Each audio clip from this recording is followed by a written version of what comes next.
लगातार 4 कारोबारी दिनों तक ग्रीन रहने के बाद आज भी सेंसेक्स और निफ्टी बढ़त के साथ खुले, लेकिन शुरुआती बढ़त गंवाते हुए ये रेड जोन में बंद हुए। निफ्टी की वीकली एक्सपायरी का दिन होने के चलते आज आखिरी 35 मिनट में माहौल ही पलट गया और रिकवरी की कोशिशें नाकाम हो गई। सेंसेक्स इंट्राडे हाई से 600 पॉइंट से अधिक टूट गया तो निफ्टी भी 24,500 के पार जाने के बाद फिसलकर 24,400 के नीचे आ गया। ब्रॉडर लेवल पर तो और गहरा दबाव दिखा। निफ्टी मिड कैप 100 में 0.30% की कमजोरी आई तो निफ्टी स्मॉल कैप 100 भी 0.55% टूटकर बंद हुआ। सेक्टर वाइज मार्केट को आज आईटी शेयरों ने ऊपर खींचने की काफी कोशिश की और इंटरडे में तो इसका निफ्टी इंडेक्स 4% उछल पड़ा था, लेकिन दिन के आखिर में इसकी बढ़त 2.5% से कम रह गई। मार्केट पर आज मेटल और रियलिटी सेक्टर्स ने काफी दबाव डाला। निफ्टी मेटल 1% से अधिक तो निफ्टी रियलिटी 1.5% से अधिक कमजोर हुआ। इस माहौल में ओवरऑल आज बीएसई पर लिस्टेड कंपनियों का मार्केट कैप 1 लाख करोड़ से अधिक घट गया, यानी निवेशकों की दौलत में 1 लाख करोड़ से अधिक की गिरावट आई है। इक्विटी बेंचमार्क इंडेक्सेस की बात करें तो आज सेंसेक्स 104.35 पॉइंट यानी 0.13% की फिसलन के साथ 78,180.72 और निफ्टी 50 31.65 पॉइंट यानी 0.13% की गिरावट के साथ 24,398.70 पर बंद हुआ है। इंटरडे में सेंसेक्स 379.85 पॉइंट्स उछलकर 78,664.92 तक पहुंचा था, जिससे ये 633.88 पॉइंट्स टूटकर 78,031.04 तक और निफ्टी 100.55 पॉइंट चढ़कर 24,530.90 तक जाने के बाद टूट गया और 181.95 पॉइंट्स गिरकर 24,348.95 तक आ गया। एक कारोबारी दिन पहले यानी 6 जुलाई 2026 को बीएसई पर लिस्टेड सभी शेयरों का कुल मार्केट कैप 4,81,50,174.783 करोड़ था। आज यानी 7 जुलाई 2026 को यह घटकर 4,80,10,339.37 करोड़ रह गया। इसका मतलब हुआ कि निवेशकों की पूंजी में आज 1,39,835.41 करोड़ की गिरावट आई है। सेंसेक्स पर 30 शेयर लिस्टेड है, जिसमें आज 14 स्टॉक्स ग्रीन जोन में बंद हुए हैं। सबसे अधिक तेजी आज एचसीएल टेक महिंद्रा और इन्फोसिस में रही। वहीं दूसरी तरफ आज सेंसेक्स पर सबसे अधिक गिरावट ट्रेंड में रही।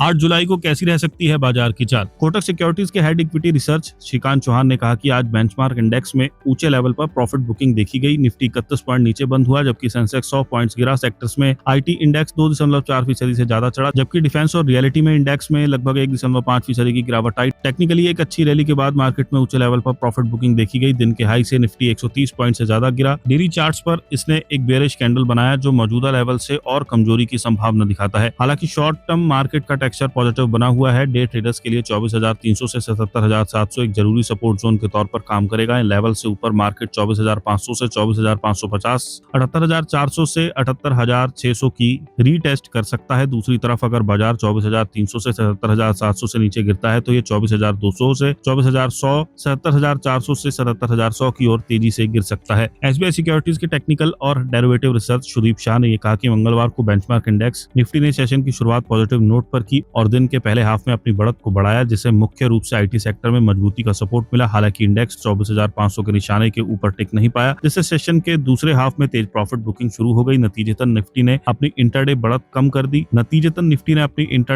कर दी और 24,400 के लेवल के पास सेटल हुआ और दिन का अंत 0.13% के मामूली नुकसान के साथ हुआ। आगे 24,530 से 24,550 जोन निफ्टी के लिए तुरंत रेजिस्टेंस एरिया के तौर पर काम करने की उम्मीद है। एक बड़ा ब्रेकआउट और 24,550 से ऊपर लगातार मूव नई खरीदारी की दिलचस्पी जगा सकता है, जिससे 24,700 की ओर तेज अपसाइड रैली का रास्ता बन सकता है, जिसके बाद शॉर्ट टर्म में 24,850 होगा। नीचे की तरफ 24,300 से 24,280 जोन इंडेक्स के लिए एक अहम सपोर्ट एरिया बना हुआ है। जब तक निफ्टी सपोर्ट बैंड के ऊपर बना रहता है, तब तक बड़ा बुलिश अंडरटोन बना रहने की संभावना है। एलकेबी सिक्योरिटीज में टेक्निकल एनालिस्ट वत्सल भुआ ने कहा कि बैंक निफ्टी ने डेली चार्ट पर एक छोटी मंदी की कैंडलस्टिक बनाते हुए सेशन खत्म किया, जबकि हाल के ब्रेकआउट जोन के ऊपर चल रहा कंसोलिडेशन बरकरार है। आरएसआई 60 मार्क से ऊपर फ्लैट होना शुरू हो गया है, जो ऊंचे लेवल पर बुलिश मोमेंटम के ठंडा होने का संकेत देता है। इंडेक्स के लिए सपोर्ट 57,500 पर है, जबकि रेजिस्टेंस 58,500 से 58,800 जोन में दिख रहा है। शॉर्ट टर्म कंसोलिडेशन के बावजूद बड़ा अंडरटोन बुलिश बना हुआ है और ट्रेडर्स को सपोर्ट लेवल के पास बाय ऑन डिप्स अप्रोच अपनाना चाहिए, जबकि इंडेक्स के रेजिस्टेंस जोन के पास पहुंचने पर प्रॉफिट बुकिंग करना चाहिए।